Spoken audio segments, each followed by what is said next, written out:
Hello, everyone, and welcome to today's webinar. We are here to talk about evictions in East Jerusalem and the issue of how radical settler organizations are changing facts on the ground there. We will explore the case of the Sumarin family, who have been fighting eviction efforts for decades now by a subsidiary of the JNF, the Jewish National Fund. This is a case that has some urgency because it appears that Israel's High Court is set to allow for their eviction and for their home to be taken over by Israeli settlers. But we won't only be talking about the Sumarin case, as important as it is. We'll also take a step back and talk about the broader picture and the coordinated efforts by Israeli settler organizations and their government backers to Judaize East Jerusalem at the expense of Palestinian residents. We'll also ask, given that East Jerusalem was annexed by the Israeli government in 1967, 1980, and it is a test case or a precedent for an area that the Israeli government has annexed, what these steps, what the situation on the ground in East Jerusalem might tell us about the future of the West Bank after a potential Israeli annexation could occur there anytime after July 1st.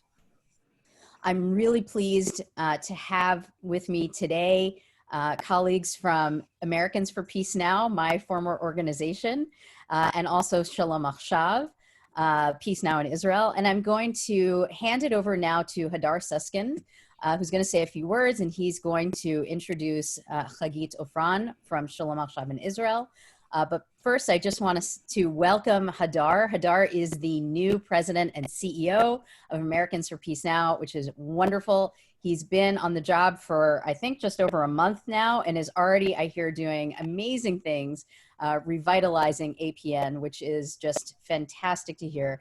And also, I should mention that at an earlier point in his career, Hadar worked at J Street and was, in fact, the vice president of policy and strategy at J Street. So Hadar, welcome to JStream, and I'm going to hand it over to you. Thank you, Deborah. Thank you very much for inviting me to be part of this. And also, as you said, it's clearly all in the family here. So I'm happy to be with all of you. By way of an introduction to build on what Deborah was talking about there, smart activism combines top-down action, focusing on those big policy issues, on legislators, policymakers, with the bottom-up action that really focuses on the situation on the ground, on individual cases, and on the people who are influenced by the policies and laws and practices. So effective activism really bridges the gap between those two and leverages the two to bring about the kind of change that we want to see on the ground. Right now, our community is engaged in an effort to influence major policies that would dramatically impact the future of the state of Israel, its relationship with the Palestinians. Of course, referring to our combined joint effort here to oppose the annexation being proposed by Prime Minister Netanyahu and unfortunately supported by the Trump administration. But we have to remind ourselves again that the fundamental struggle, whether Israel goes ahead with that annexation or regardless of what it looks like, is really against occupation, which denies Palestinians their basic rights. It turns Israel into a state that systematically betrays its founding vision as articulated in its Declaration of Independence. That vision calling for a state based on freedom, justice, and peace. East Jerusalem, including the village of Silwan, was annexed to Israel more than 50 years ago. Not just the territory, but also the residents. Still, for all practical purposes, Palestinians in East Jerusalem live under occupation. They're subject to the heavy-handed practices there that are aimed at displacement and dispossession. For us as American Jews, I think there's a special role to play in this particular case because of the influence and the role that the Jewish National Fund, the JNF, is playing in this. The nature of this cause, I think, was best characterized by Rabbi Michael Melchior, who was the former Minister of Social and Diaspora Affairs and Deputy Foreign Minister, who wrote an open letter to the head of the JNF, Danny Attar, which was published in Haaretz yesterday. In it, he says, "The injustice done to the family, even if done in a legal mantle, cries out to heaven. There is no question of right or left, religious or secular. Our existence here in the country must be based on honesty, justice, and fairness toward all residents, Jews and Arabs alike." It's a beautiful letter which says that Israel's very existence is predicated on its moral and ethical conduct. We're grateful to everyone who came here today to hear about the Sumarins case. Sumarin Coalition has a goal of sending 60,000 letters in support of their rights to remain in the family home. It will take just 5 minutes to add your voice. If you follow the link that is being shared now in the chat to take action and send a letter. So now I am very, very pleased to introduce my friend and colleague, Hagit Ofran of Peace Now, our sister organization in Israel. Hagit is the co-director of Peace Now's Settlement Watch project and has 2 decades of experience on issues related to the settlements in the West Bank and in East Jerusalem. She is responsible for the research elements of the project and devises the project's legal strategy. She's widely recognized as Israel's foremost expert on a range of issues related to West Bank settlement and settlement-related developments in East Jerusalem. For years, Hagit ran a blog that she called Eyes on the Ground in East Jerusalem. The blog took a break, but Hagit did not, and we are very fortunate to have her on the ground in East Jerusalem, reporting on the settlement activity there and analyzing it. So with that, I hand it over to Hagit. Thank you very much, Hadar. I'm very happy to be here with you from Jerusalem.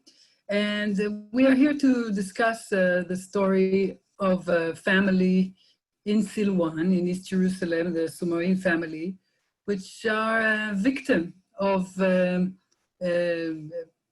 mechanism that was set to take Palestinian properties and to give it to Israeli settlers in order to change the demography, the geography, and the political public domain in East Jerusalem. So I would like to start with giving a context of where we are and what we're talking about with my sharing my screen. Just a minute. Okay. This is what I want to show you. This is a picture of the Sumarin family, whom I got to know in recent years because of their struggle against their eviction. And this is their home in Silwan. And if you look carefully at the picture, you will see Al-Aqsa Mosque just behind them, very, very close to them. Also between them and the Al-Aqsa Mosque, there are a lot of cameras, like CCTV cameras of the security of the settlers who established them there, just at the, close to the house of the family, the visitor center of the city of David, what is called the city of David. So just a short introduction, we are talking about Jerusalem. On this map, you can see pre-67 Jerusalem. The brown was the Israeli Jerusalem. The blue is the Israeli Jerusalem. The brown is the Palestinian or Jordanian Jerusalem, and the old city is marked in the middle. And after 67, after the war, there was a government decision to annex 70 square kilometers around Jerusalem in order to make it the eternal united city of Jerusalem. And as you can see, there are Palestinian neighborhoods that were annexed, and there are many things that we can learn from this annexation to the potential of what will happen with, God forbid, another annexation in the West Bank. And during the years, Israel built settlements here in blue to make sure that we cannot withdraw from those lands that we took in Jerusalem and surrounding, to disconnect East Jerusalem from the environment. However, this was not the only type of settlement in Jerusalem. The big neighborhoods that you see on the map, there was another type of settlement, and it is settlements inside Palestinian neighborhoods. In this map, you can see the old city, and just south of it, you see Silwan, and all the browns are the Palestinian neighborhoods, and all the red dots are settlements, houses that the settlers managed to take over and to settle in and to create new, I don't know, maybe to change the character of those neighborhoods, because as we know, if we want to get to a two-state solution, Jerusalem will have to be resolved as in a compromise. The Palestinian neighborhoods should be part of the Palestinian capital, and the Israeli neighborhoods should be part of the Israeli capital of Jerusalem. And what the goal of the settlers is to make the Palestinian neighborhoods more Jewish so that it will be harder to compromise or for Israel to withdraw. And it's not only the settlement itself, but it's also a fight over the heritage, over the narrative, and the settlers also use tourism and archaeology in order to attract Israelis and to tell the story and to make sure that everybody knows that we are the landlords of this land, like our previous mayor said. And these are dramatic changes that are going on in these areas, and therefore every addition in settlements in the Palestinian neighborhoods is dramatic. It's just less than 100 meters from Al-Aqsa Mosque. It's the Temple Mount, the holiest place for the Jewish people, where at the same compound, it is Haram al-Sharif, the third in holiness for the Muslim world, and it is like the volcanic core of our conflict, and all the religious feelings that has to do with our conflict are concentrated in this area. And here, this family, the Sumarin family, is facing the threat of being evicted. Here is a map where you can see how close we are at the Temple Mount, and the visitor center of the settlers that I mentioned. The tourism, especially in Jerusalem, is a very strong tool of settlement. And it's really made, the last decade made dramatic changes around the old city that in the public, how Israelis see those areas and how they are look like on the ground. And this was a government sponsored project with the settlers utilizing it and running it. And if you want to see how the Silwan looks like, it's a Palestinian neighborhood, obviously, but if you look carefully, as now I marked the Sumarin house, near the Sumarin house, you can see the visitor center of the settlers, and it is all combined together. So this is the context. So it's not just a story of one family that we should stand up against any injustice for any family, but it is highly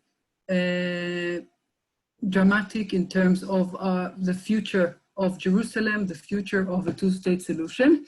And before we go into the details of the story, I would like us to maybe watch a short video of the family. That the video was done by the Coalition for the Sumarin Family, which includes almost 30 organizations around the world, especially Israelis and in the United States. So Alison, if you can show us the short video. City. اسمي أحمد صمرين، ولدت في هذا البيت. إحنا من أصحاب البيت، أبوي وأسيادي كلياتهم سكان هذا البيت بنوضع عائلة صمرين. 50 years we were living here. We built this house. We have all the papers. That say this is our house. In the 80s, settler organizations began to put pressure on the state of Israel and the JNF to take over this home. Through an extremely unethical application of the law of absentee property, the owner was declared an absentee after his death, and the JNF claimed that his nephew, who lived with his uncle for most of his life, who got married and raised his children in this house, has no rights over the house, and that he and his family must be evicted. Decades of legal and public struggles on an uneven field have not worn down the family's persistence. لو في عدل ما بيصير هيك أبداً، بس والله ما في عدل، والله ما في عدل. مستعدة أوقف قدام المحكمة وأقول لهم والله ما في عدل، ولا خايفة وبوقف عن المحامي وبقول والله ما في عدل. شو بدهم يسووني بعدها يموتوني؟ مش مشكلة، بس أحكي كلمة الحق إنه ما في عدل عندهم.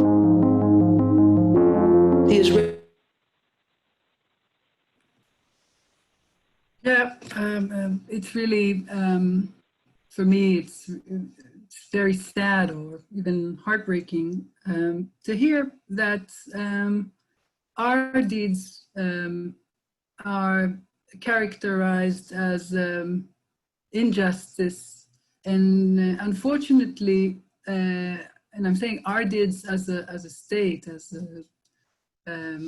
Israel, and not specifically me personally, or but I feel that I'm part of it. So I want to continue and tell you that the eviction lawsuit of the Sumarin family started in 1991. It was actually the year where the settlement in Silwan started, and the eviction lawsuit came from the Jewish National Fund, the Keren Kayemet Israel, the Jewish body that was established to help us establish a state here and to buy lands in the land of Israel, and is dealing mainly with environment issues and forests in Israel. And how did they get to be involved in this story?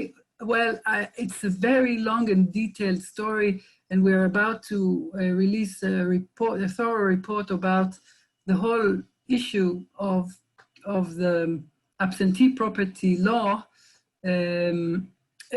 probably next week.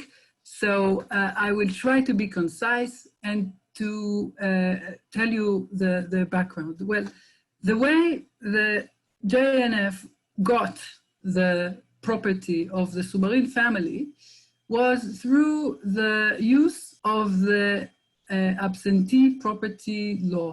And the absentee property law is a law that was legislated in Israel in 1950.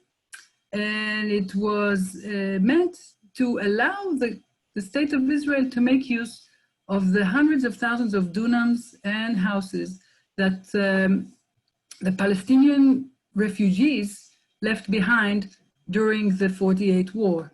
And this law, which is very problematic, that is taking, properties of people that are not here, was legislated, or you can have some justification to such a law when you have a new country that you need to build and so many empty properties, and so there could be some justification to that. But as we go to 1967, Israel, as we saw at the beginning, annexed 70 square kilometers to Israel. So there are new lands that the government applied Israeli law in those lands, and the Israeli law includes the absentee property law. Now, the context is totally different. There was no refugees during the 67 war, and it's Israel that came to their property. So at the beginning, the Labour Party decided not really to use this law in East Jerusalem. And however, the law exists. And as soon as it exists, it could be used by people who wanted to use it during the 80s mainly, under the Likud party, and they decided to not only to take empty land in East Jerusalem, but also to start to target occupied properties such as the Sumarin family house. And the way to do it was to make sure that there is some kind of affidavit that declares the owners absentees, that saying they're not here.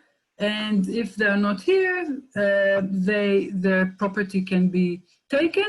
And in Silwan, there was a deal with the JNF that the JNF will receive all abandoned, all absentee property in Silwan, and then they will, eventually all those properties were supposed to go to the settlers. And in fact, all of the absentee property that were taken over got to the settlers, and most of them through the JNF. And what we discovered in our research into the circumstances of this declaration on absentee property was that the JNF itself took part in declaring the property as absentee. And there is a letter that we found from 1989 from the head of the land division of the JNF to the custodian of absentee property that is actually saying there is attached is a list of properties that we know that should be declared absentees. Please make sure to declare them and give it to us. And this way, the JNF was actually part of the plot, of making sure that the properties will be taken from the people who live in them. And the Sumarin family, unfortunately for them, the owner that was declared absentee, was not absentee, is not their father, is their uncle, okay? The children of the owner, they are absentees, or they moved to Jordan, to the US, to Saudi Arabia, and so the nephew got the house because they lived together with the uncle, they took care of the uncle, and suddenly the JNF comes and say, oh, actually, it's ours. The original owners are absentees, and we got this property from the land authority, so please go out. And this lawsuit started, as I said, started in 91. At the beginning, the court rejected the lawsuit, and then the JNF appealed, and still the court said, okay, the property is absentee, but the family has a right because the uncle gave them the right to stay there.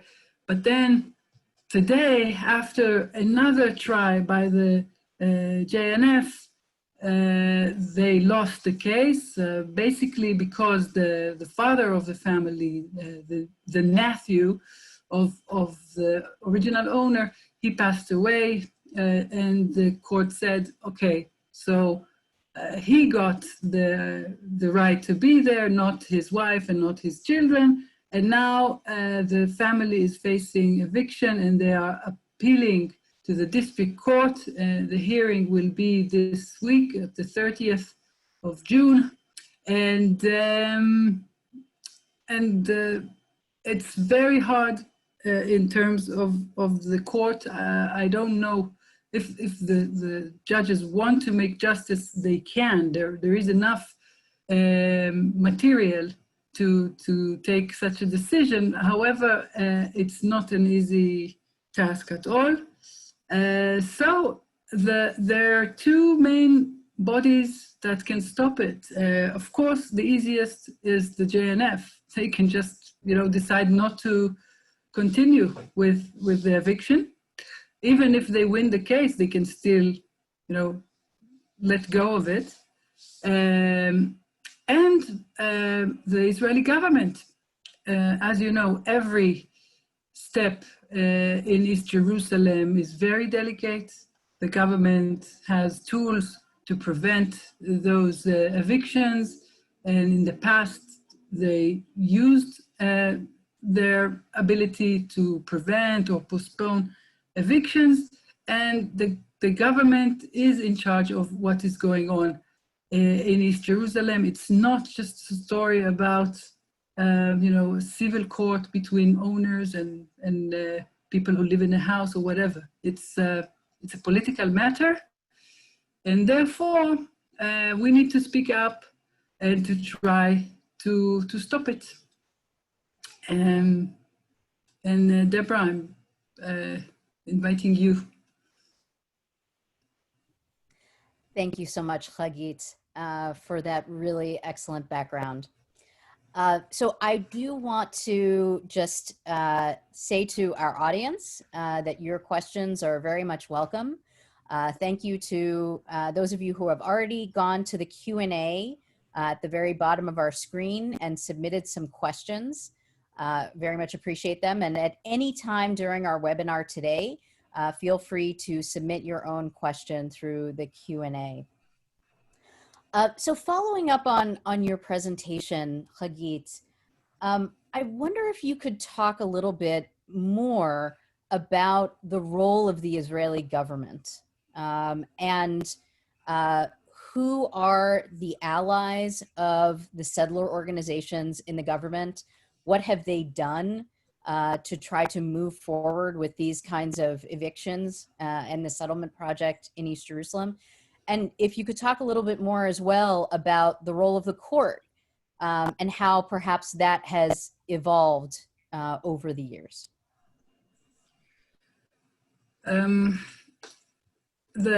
All of the power of the settler organizations in the West Bank, but especially in East Jerusalem, is coming from the Israeli government. The basis of their beginning and the first properties that they got and really made them start everything was actually given to them by the Ministry of Housing under Ariel Sharon in the 80s.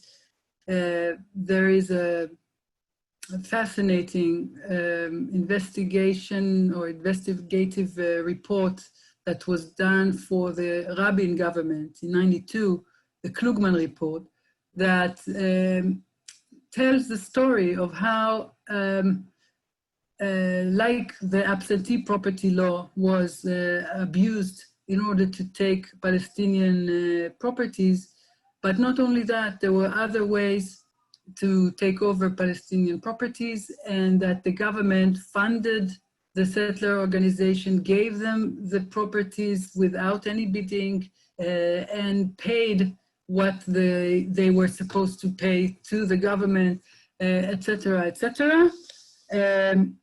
And that was the beginning. Today, what we see is that the government, or at least Netanyahu's government in the last decade, but also before, they see themselves, sometimes you can hear even politicians say that they see themselves as serving the settler organizations, especially when we are at the more sophisticated stage of a settlement in East Jerusalem, which is the touristic settlement. As I said, sometimes I like to call it the invisible settlement, because it's not a settlement. It's a touristic site, it's archaeology. But there are huge projects that cost millions of shekels. And the government put money in those projects, and many times when the projects are problematic, so it's like a game. If you need the problematic work, like the not really legal thing to go on or to take over, you use the settlers. But when you need to fight against, I don't know, a petition that organizations like Peace Now or others will put and say this was not okay, then the government say, oh, but it's highly important for us and it's a good cause and we will make sure that it will be done properly, etc., etc. So it's like a game and a lot of money, as I said, that are going to the projects that the settlers are either running by themselves or that they initiate and let the government do. Or in other words, you know, we have very special and very valuable assets of our heritage. We have Jerusalem. We claim sovereignty over Jerusalem, which is important to so many billions of people around the world. So we have responsibility for that. But instead of, you know, making sure that it belongs to all the peoples who live in Jerusalem and that it is guarded and safe for all religions, instead what the government did was to give those very, very important assets to the most extreme settlers. And they run some of the key sites so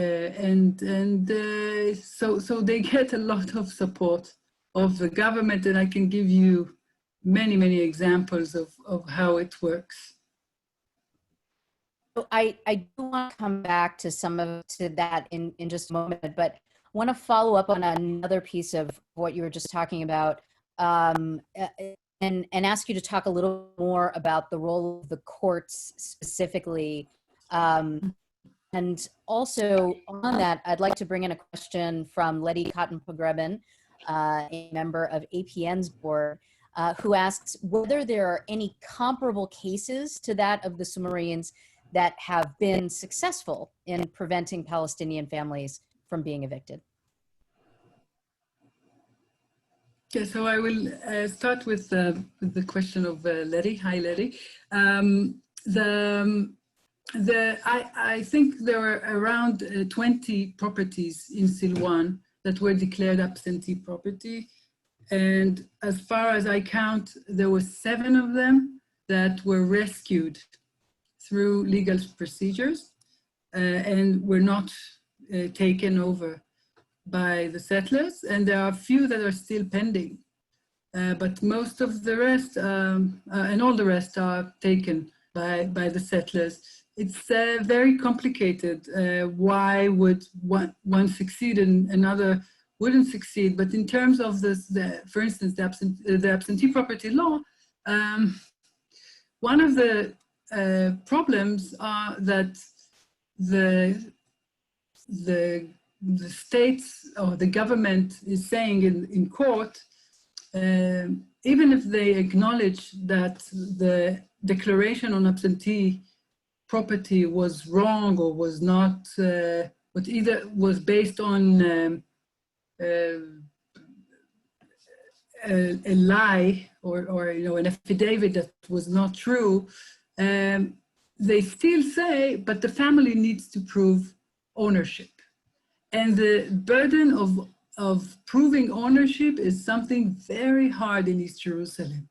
Not only because we're talking about families that are, you know, not so rich and less capable of arranging good legal protection, but all of the system of land registration in East Jerusalem is neglected. And it's 53 years after annexation, and the land is not registered in almost all of East Jerusalem. And if it's not registered, you need to prove ownership in a very expensive and hard way.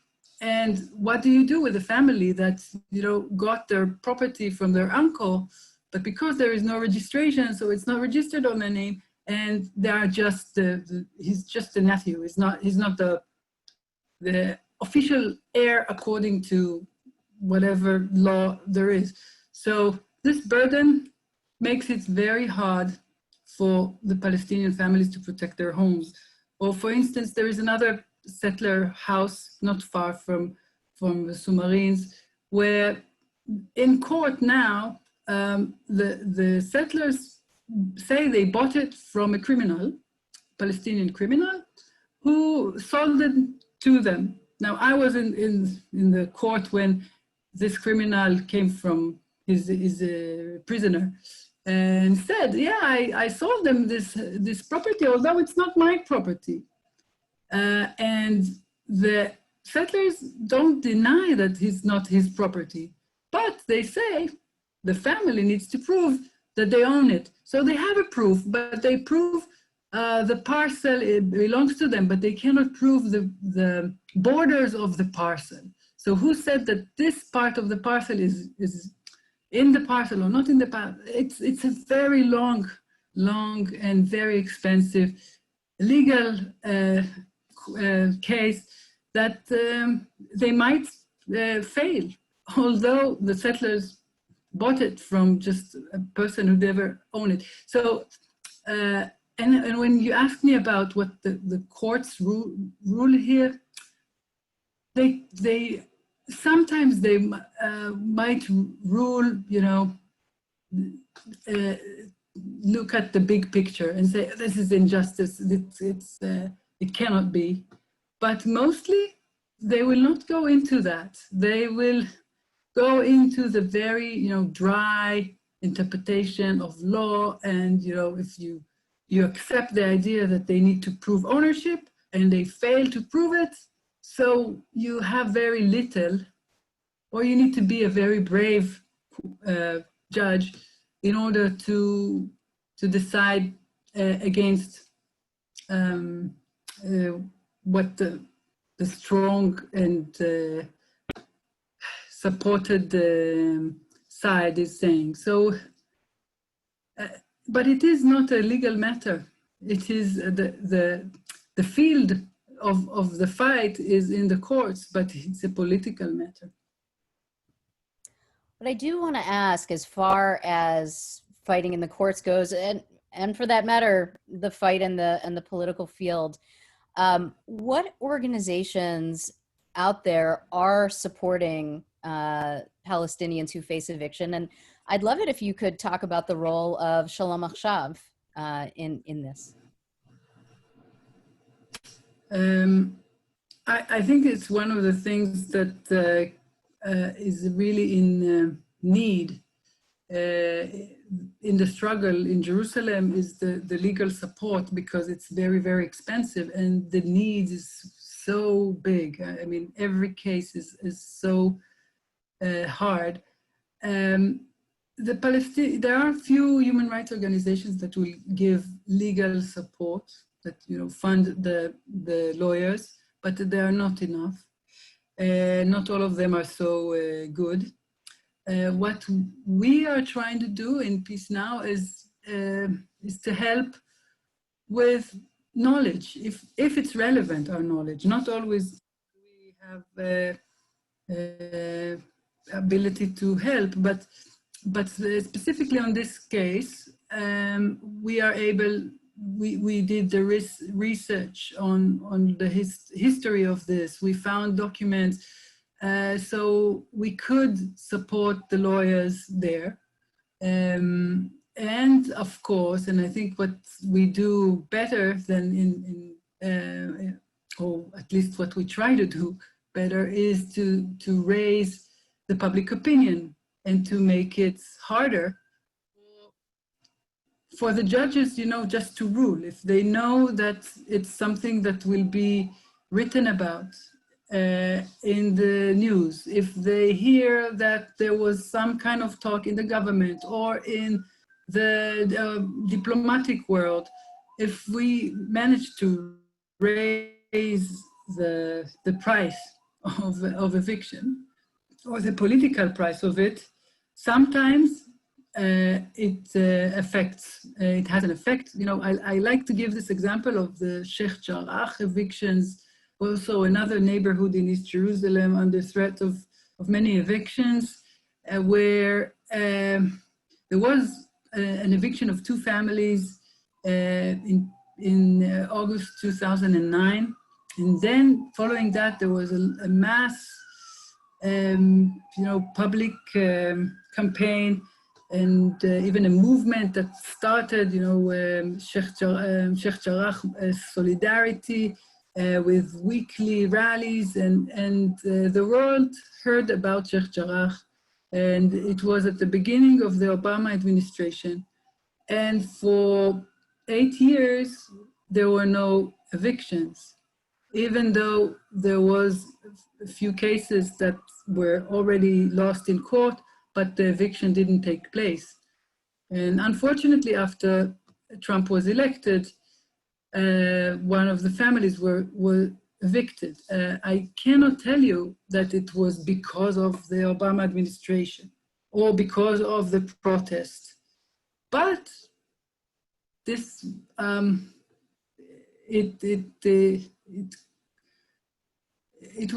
it happened. Okay, so I believe we do have power. So I just want to thank our audience members who have submitted questions again, and let you folks know that there is still an opportunity to submit your questions through the Q&A. So Hagit, we have a couple of related and I think really important questions that build off of what you were just talking about, and get at the question of public opinion, public perceptions, especially among Israeli Jews. And so Rabbi John Rosov asks whether any polls have been taken in Israel among Israeli Jews about their views on this particular case.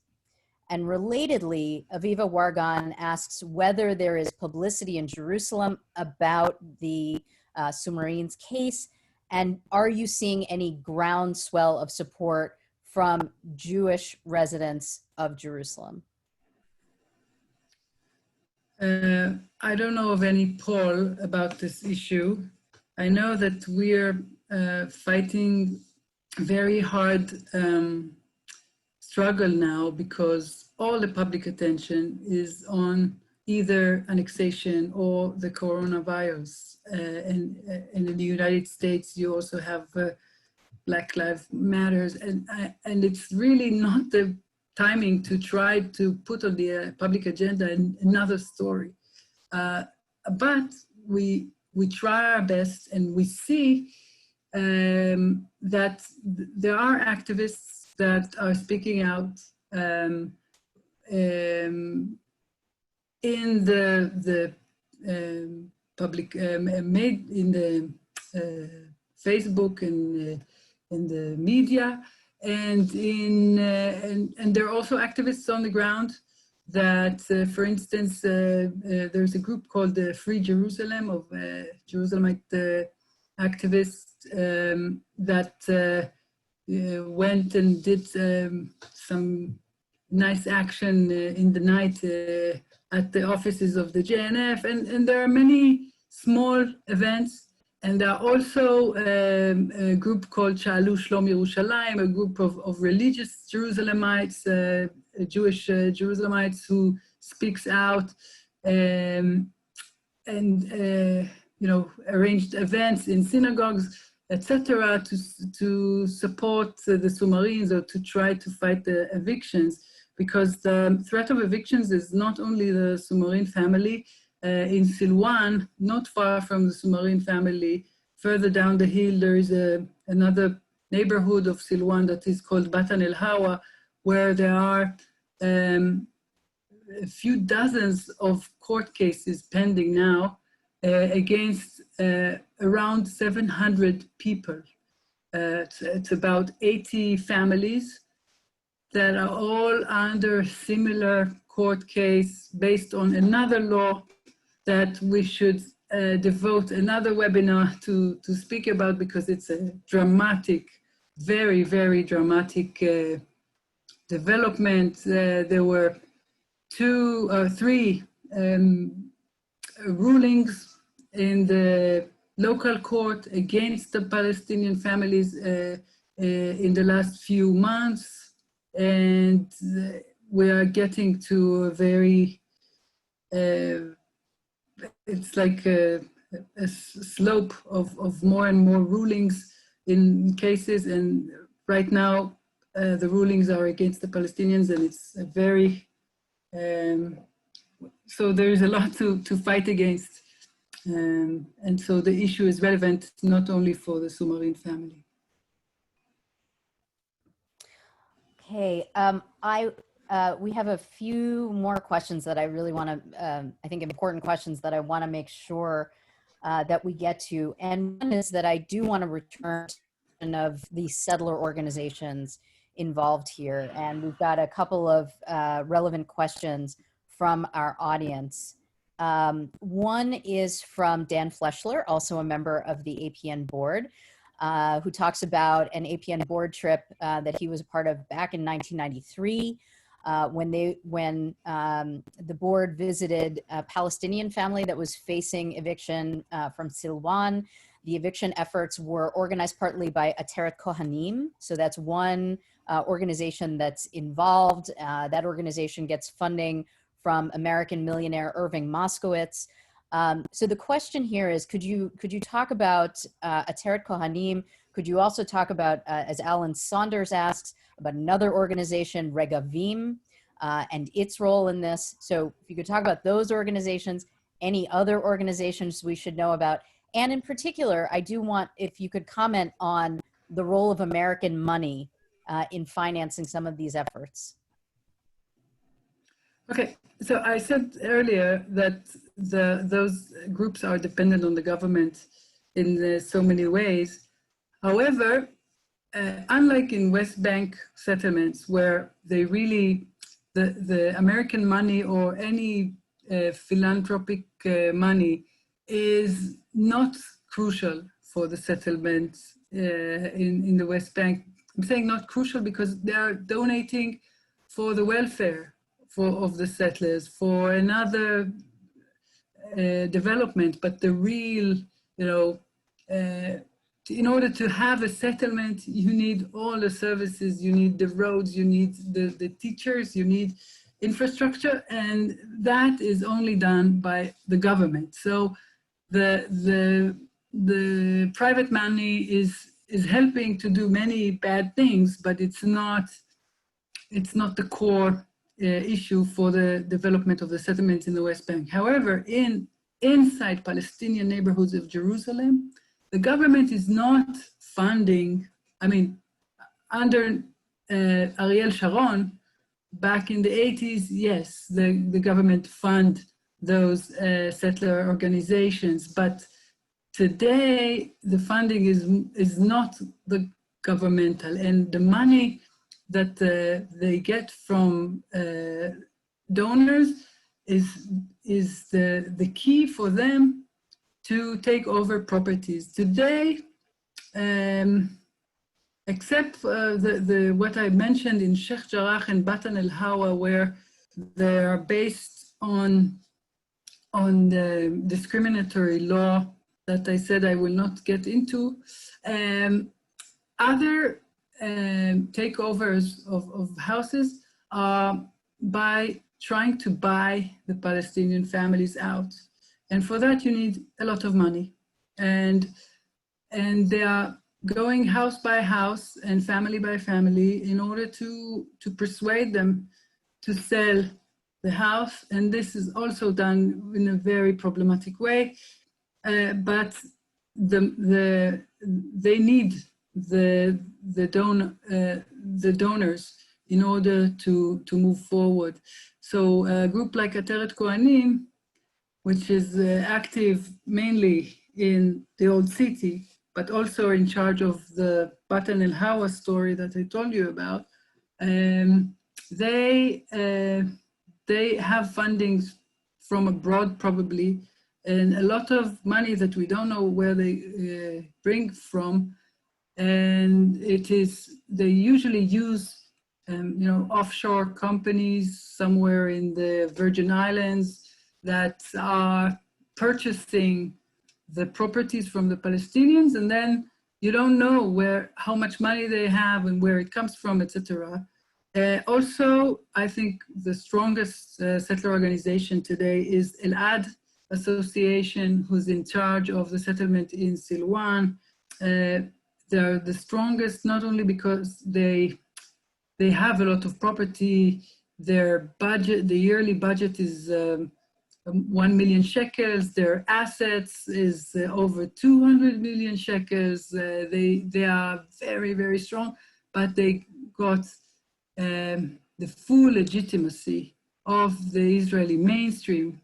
Their head of Al-Ad Association won the Israel Prize because they run the archaeological site, because they have the tourism in their hand, and this is something that people are very much excited about. It is exciting, you know, it's ancient Jerusalem there. However, instead of ancient Jerusalem being part of a story that is connected to the people who live there today and is shared by everyone, it is done as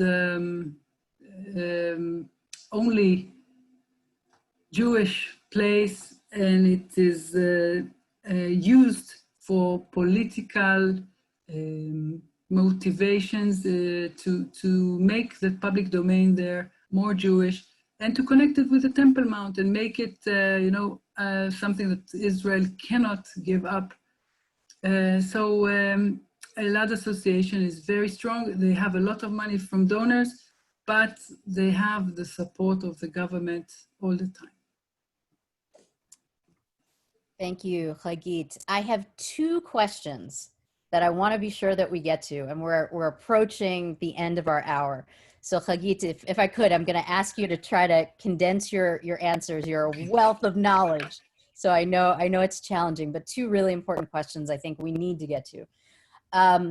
The first has to do with the JNF. We're getting a number, as you can imagine, a number of important questions from our listeners about the JNF, because American Jews are, of course, very well exposed to the JNF.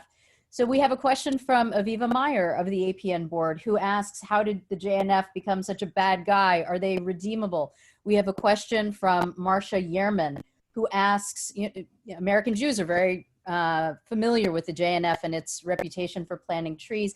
How can we as American Jews push back? And I wonder if you might also in the process talk about, I apologize, this is a lot, but just whether there's a distinction between the JNF in Israel and JNF in the US, so we can understand that. Okay, I think the JNF sees itself, or at least in the past saw itself as a tool of the Jewish people to get or take over, to purchase land. That's before the establishment of Israel. And after the establishment of Israel, instead of saying, okay, it's great, now we have a state, we don't need to buy land anymore, JNF continued to exist. And after 1967, they saw themselves as, continuing the same thing they did before the establishment of Israel by buying land from Palestinians in the West Bank. That was very common at the beginning, or in the 70s, 80s, and including in East Jerusalem. And I think they stopped it to some extent in the 90s. They said also in the 2000s, maybe because of political issues within the JNF or pressures about them on them, but always did they have something to do with settlements to some extent. And in recent years, they extended their activity in the West Bank. And we wrote a report a few months ago, describing what we know of the JNF, and it's on our website on peacenow.org.il. And you can find some of their less nice activities. In terms of what we can do, I think we are trying to focus our pressure on the JNF because we believe that they should care about what the people of or Jews has to say, and they are speaking in our name to some extent. So we should voice our opinion. The JNF in the United States a few years ago, I believe it has to do with the pressure that was put on them in the context of the Sumarin family in the previous round of the legal process in 2011, that they decided to disconnect themselves from the JNF Israel. And therefore, whenever we approach the JNF US, they say, well, we are not anymore the JNF Israel. We are doing all our projects through our own funding, or we are not just throwing our money into the pocket of the JNF Israel, and therefore, and we are not doing things on the West Bank and not in East Jerusalem, so you can donate to us. I don't accept this as, you know, saying you have no responsibility. First of all, you were part of the JNF when all of it started, so you share responsibility, but also you are JNF, and you are working with the JNF, you share the name, you get the donations on the same sentiment, and therefore you have responsibility. And also, if you believe that it's wrong, and you have friends that are doing something wrong, you should speak out and say, I don't think you can just say you're not responsible. So there is a campaign running now of writing letters to the JNF demanding to stop this injustice to the Sumarin family, and you are welcome to join it and to send your letter too, and to speak out. Okay, so my last question for you, Hagit, and I think we have to address it, but if you could try to be brief, is the question of annexation of the West Bank, right, and East Jerusalem as a test case. What can we learn about what we may expect in terms of Palestinian rights in the West Bank should annexation occur? Well, if you take the dynamics of East Jerusalem and the absentee property law, you see that at the beginning, there was no intention to make use of this law, but then at a certain political constellation, they made use or abuse of the law in order to take Palestinian homes and to give it to settlers. This is and I think also things that are big threats to changes on the ground in the annexation will not necessarily start at the first day, like huge confiscations, like blocking the access to 30% of the lands of the West Bank if we are to annex it. 1/3 of the land of the annexation or the plan of the Trump plan, 1/3 of what they suggest to annex is considered private Palestinian land. Will Israel allow Palestinians to continue to use it or to access it? And what about, or will it declare it absentee and take over it? And what about all the small communities that are not acknowledged by Israel, and their land will be annexed, but them, what about them? I believe at the beginning they will stay, but maybe eventually with the political constellation, they might be kicked out. Say, you're not in Israel, you cannot be in Israel. And of course, all settlements will become more normalized and more legitimate because it's part of Israel, and it will be harder legally to take them down or to withdraw, and you need a special number of members of Knesset in order to undo it, and it's becoming much harder. But I think the most important thing about the annexation is the change of the character of the State of Israel, of the regime. We are still a democracy that you can say the occupation is not democratic and is something wrong that should stop, but Israel is saying that it's occupation which is supposed to be temporary, and therefore we can claim that we are some kind of a democracy. But if we are annexing, even small parts of the West Bank, this story ends. We are saying that we are there to stay, and this annexation is going to prevent a Palestinian state. It means that the billions of Palestinians will continue to live with no equal rights, and therefore it will make Israel an apartheid state. And I'm sorry to say that, but it's a real threat on Israel. So on that note, obviously that is why Shalom Achshav in Israel, APN in the United States, J Street, all are fighting so hard against annexation for exactly these reasons.